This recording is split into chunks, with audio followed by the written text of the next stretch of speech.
welcome. We'll be talking today about Airbnb's 2025 summer updates.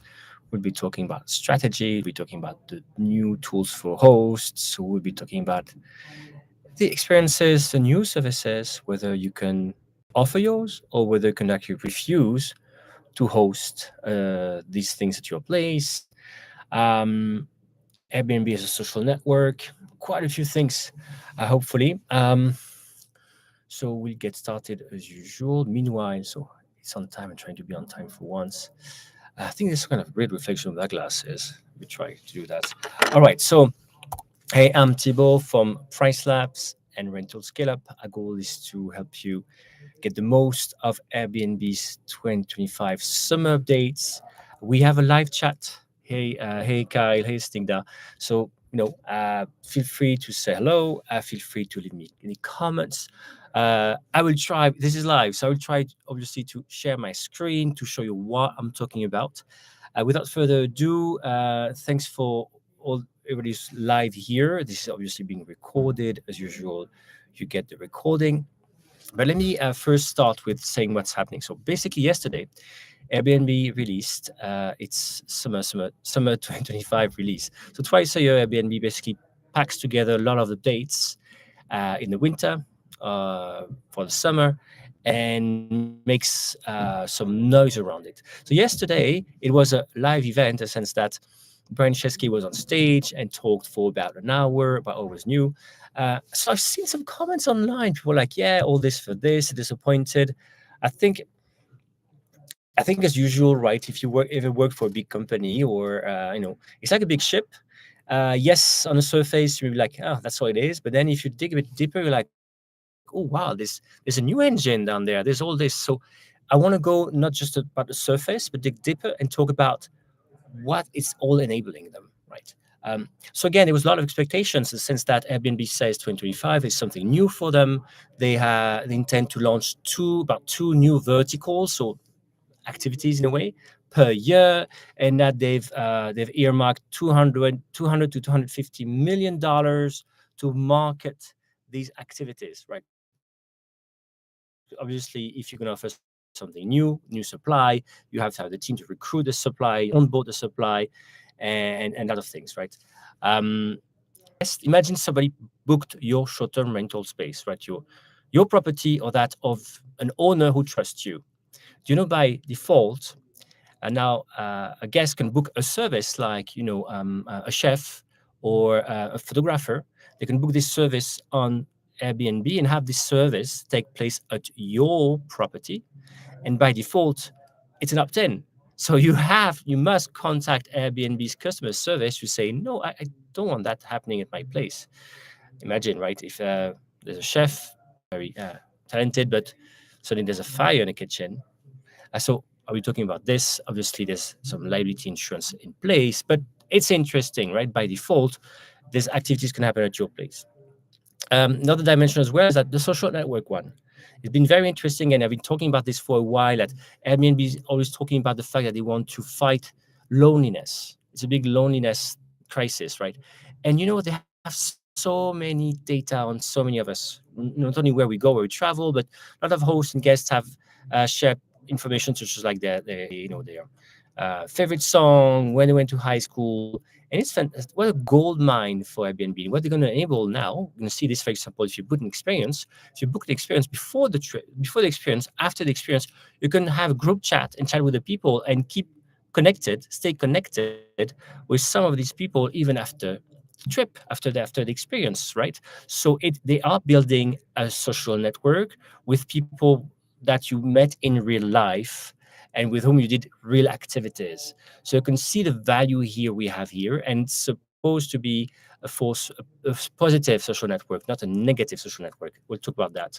And the third point here is that indeed there's a few. What's interesting, if you're personal vacation rental managers, you may not need this, but there are quite a few new tips, new host tools to guide exactly hosts into what to do as a booking arrives. For example, closer to the stay, you get more information, more nudges into like, remember you have a stay coming tomorrow. Remember to share this and that. And same thing on the guest side, right? They have a great interface as a whole trip. And where example, they have like the stay they booked, the experience they booked. As they get closer to the date, it appears here, even in a trip line appears the code to the door to get into your place. It's pretty smooth, and I think it does help everybody, every one of us, have maybe less requests from messages from guests panicking that I need to have the code. It's in the flow. All right, so as I promised, I'm going to start sharing stuff. So what did Airbnb exactly announce? You can Airbnb more than an Airbnb. What's interesting, you can see that Airbnb has always been proud that they're a verb, they're a noun, right? They're trying to change what the verb means to Airbnb. Normally is that you are supposed to put your place out and have people stay at your place. But apparently, to Airbnb, they probably want it to mean offer any kind of service to anybody else. The most obvious thing, if you go to the interface, you see now new logos for experiences and services, right? Um, you have stays, experiences, and services. Services, again, the idea, we'll go into this, but the idea is that you can book services from a professional. So normally they're super, super vetted professional people with a lot of degrees of experience, and they can go to the idea they can deliver a service at mostly, let's say, at the place booked, right? For example, a chef, for example, a massage or hairdresser or personal trainer coming at the short-term rental space and delivering some kind of service. And it's supposed to be very, very vetted. It's like not everybody can offer this. Um, and you see in a flow, it's very easy to book this service. And talk about limitations. They also relaunched experiences. Now, experiences, the issue with experiences, in the end, it was not really working because one, it was not really integrated into the flow. And what they're going to do, because they wrote the whole interface, the whole app, they will be able to suggest as you get closer to the stay date, for example, to suggest to you activities to do, or maybe based on your profile. So it's getting smarter. Also, what they did, they really as well, they tried to come up with different categories of stays, of experiences. And the idea for them is to make it very unique, right? So in a way, it's about the food scene, art galleries, or again, sports, maybe outdoor culture. And they want to make it unique. What's interesting as well, I was looking at the price point. It's pretty expensive. I mean, if you want to offer something unique, of course, it's going to be expensive. And we're going to talk about this as well. Also, what's interesting here is also have Airbnb Originals. Airbnb Originals it's like experiences created by Airbnb with celebrities. It's good for the buzz. And as I said, what's very important here that, again, maybe all this you like, oh, it's just easy. It's just that spectacular. I thought they would be doing like car sharing. I thought they would be doing something completely different. But it makes sense, right? It's a strategy where they have to be adjacent. So they know you're booking short-term rentals, offering services in a short-term rental looks like next step, for example, to them, or offering experiences outside of short-term rental where you are. But to do all this and suggest all this and offer these new services and make room to add more category, they need to rewrite the app. So that's what's interesting here. And that the app basically, as you get, for example, closer to the stay date or at the location, you're going to get recommendations which are better. As well as I said, I'm going to cover this. They also have an idea that they're creating a social network. But let me go back to the strategy. So if you follow along me, basically, one, Airbnb has an Amazon style strategy, right? Amazon starting with books, then added CDs, then videos, then now they sell everything to clothing to batteries. That's called adjacent in the sense that you are moving to other opportunities that are close to your core business. So here, what's interesting is that Airbnb has already been offering experiences. They launched it because it didn't work. They better curated, let's say, and it's also a higher price point and more unique. So it does mean they're not going after mass, right? And they're going more curated experiences, and a high price point, I would say. And basically usually experiences will take place outside of your home. Where services will take place at the home, right? As I said, if you're a host, you are opted in. Basically, if a guest books a chef, you're not even told about it. You have to opt out if you want, but this commercial activity will take place at your commercial space. So I was thinking about this, and I'm like, well, I think in a lot of countries, you may run into regulations. So are you able to? Anyway, so we'll see about that. But it is very interesting to me.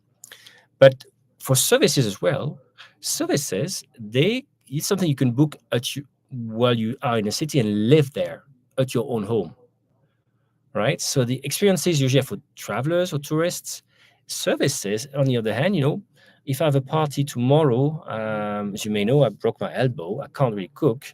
I may have a chef come over and cook for us. Why not at home? That's possible. So that's where Airbnb is going.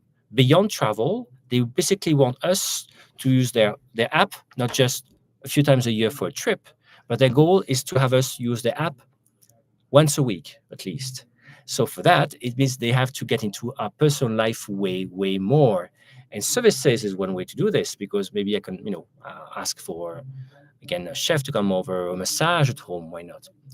And but this is where as well the whole network, social network is important. Again, you in your in your personal profile, host profile now, they're going to show you the connections you have, right? People maybe you met, you stayed in touch with. You meet people doing experiences. I say you want to stay in touch, you can, and share memories, share photos together. The idea again for Airbnb is that suddenly you also have not just transactions but relations, right? Usually the relation with the host dies, for example, after the transaction, right? We're not even allowed to contact these people normally, right? The contact dies. Here, they want people to stay connecting among themselves. That gives a lot of value to Airbnb. But you think about it as well, it's also not a social network open to everybody, right? Social network, there's 200 million verified, people in there. So it's not like Twitter. If you pay, random person could be verified, right? And you think about this, a lot of time it's been people who have actually traveled, who've stayed places, have spent money. And as I told about, I said, right, for example, I was looking at service like a break. The Chad Brancheski yesterday shared something around an example of service, like a breakfast Mexico City, cooked at home by a chef. Well, it's $45 per person.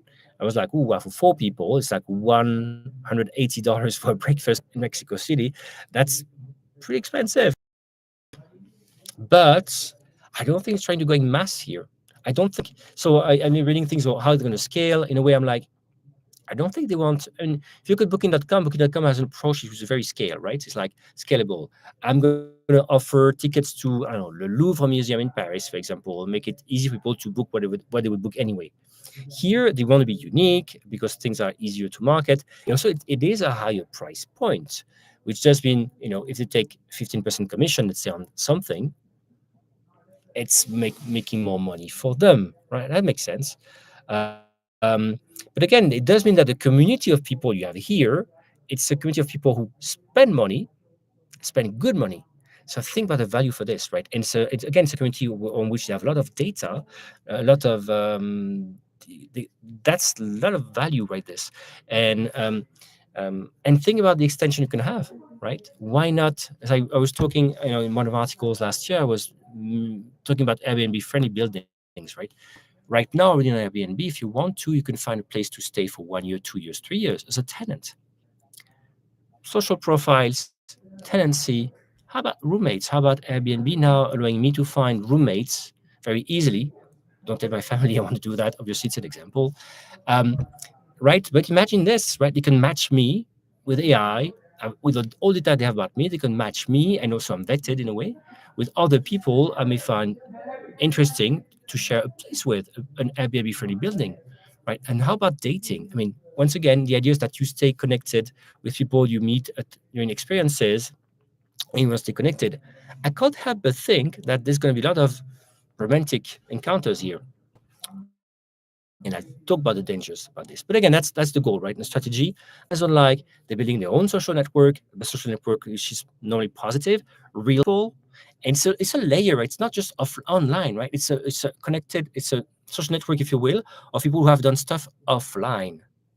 So it's like real people. So it is very interesting, again, of the value of that network versus fake profiles, bots, and people just renting all day. Very different idea.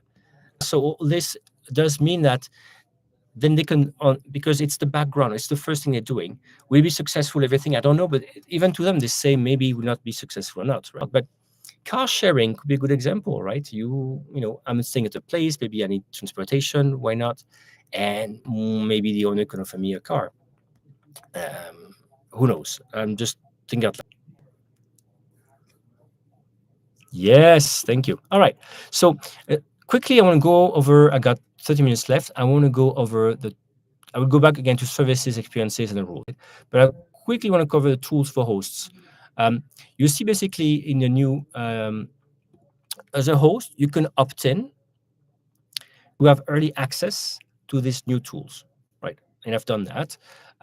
Basically, they've rejigged a bit interface again, and they, as I said earlier, they, especially for smaller hosts, this sort of a hand holding virtual co-hosting happening in the sense that they are really making sure that you can see what's happening to you today or what's the next step for you, right? Don't forget to do a few things.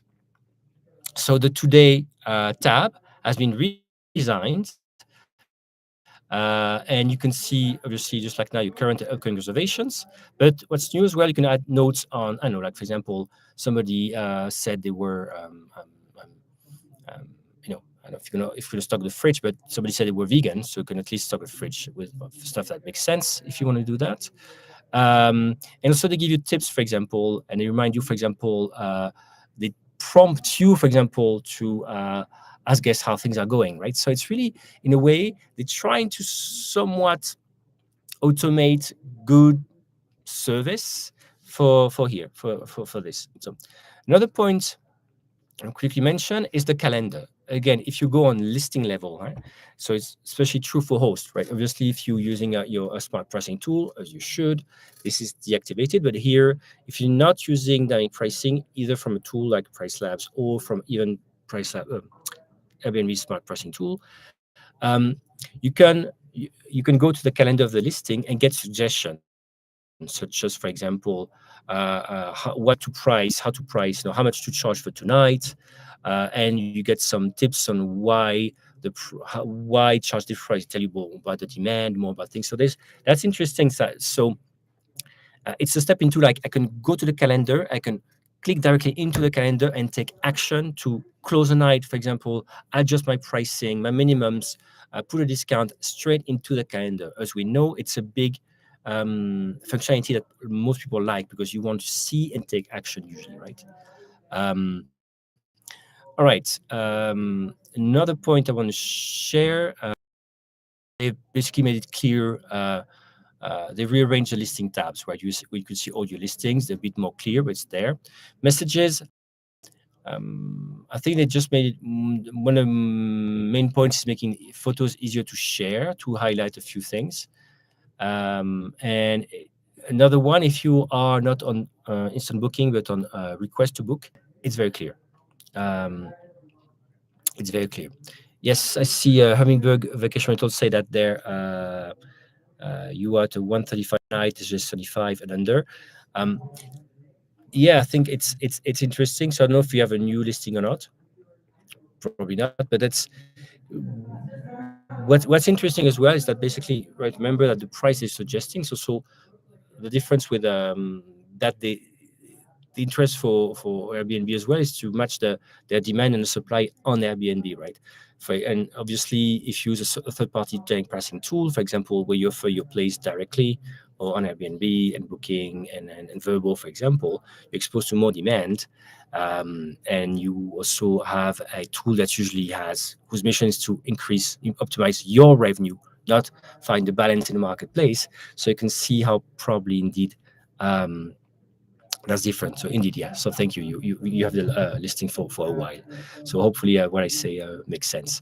And I agree with you. It tends to do things. And again, it's a tool mostly for smaller hosts, but again, hopefully they have in mind their interest. All right, and last thing as well, there's a menu and a menu on the side of the on the app where you can find access to insights and the rest. What they've surfaced is the earnings you've had and your, for example, your recent score. Again, that's really mostly for hosts who only use the app as a sort of mini PMS, right? That's the idea, surfacing this and guiding them on delivering great service. Something now I want to talk about. I want to go back to services. Um, so let me try to do something. Uh, I will try to stop sharing here. Right.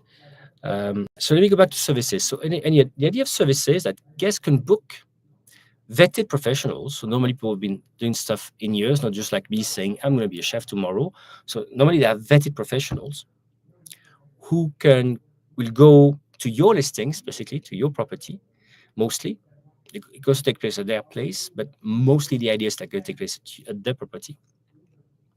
And as I said, cook, give a massage, or cut the hair, or give makeup. I must say, that's something I do with one of my properties. We have, I mean, since that I have concierge service, so we offer some of this, but as well, my guests, we are in a luxury location. They have the money for that. I don't, but they do, and they do have their hairdresser come over. They do have sometimes even a makeup artist come over. Oh, chef, that's very frequent. I don't earn any money on this, but obviously, what I do have good insurance that allows me to do this in case something happens.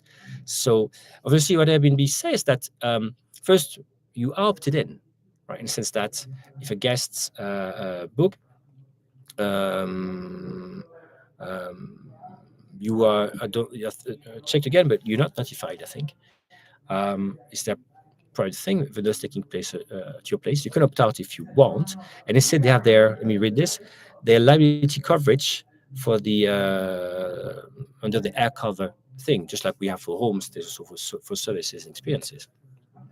That's interesting. Again, I'm really wondering about the fine lines in terms of like, if I'm in a some kind of shared building where I could only get a permit to host, and now it's turning into a restaurant. Would my neighbors say no? They're turning this into a restaurant. Will I lose my license authorization to be a host? I don't know. I'm just maybe being too paranoid here, but it is interesting. What's interesting as well is that I cannot offer my service for the moment. You could not offer your own service here. What they're saying is that you to give service or you can refer, but what they're telling hosts for the moment, they say, oh, just look at the catalog of services in your region and choose the one you like and contact the service provider, and maybe when some people book at your place, just recommend the ones you like, or $100 if you refer somebody. That's interesting, but obviously you can see what's missing, right? It's like we would like to offer our own services, so normally that's possible.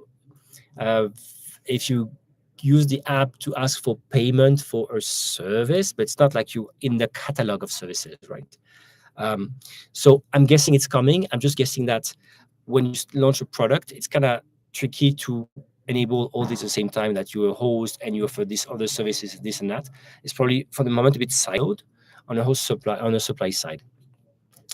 For experiences, I explain it's relaunched. To me, what's interesting is the whole group chat, right? I can chat before, and that's coming soon. I could chat before and after the experiences. I can see who's coming. Again, if you understand the social value they're trying to get there, it's very key. It's very key, right? They don't want this to be anonymous, and they want the connections to stay post experience. But again, for the moment, there's nothing where I can really bundle an experience on my own as a host, right?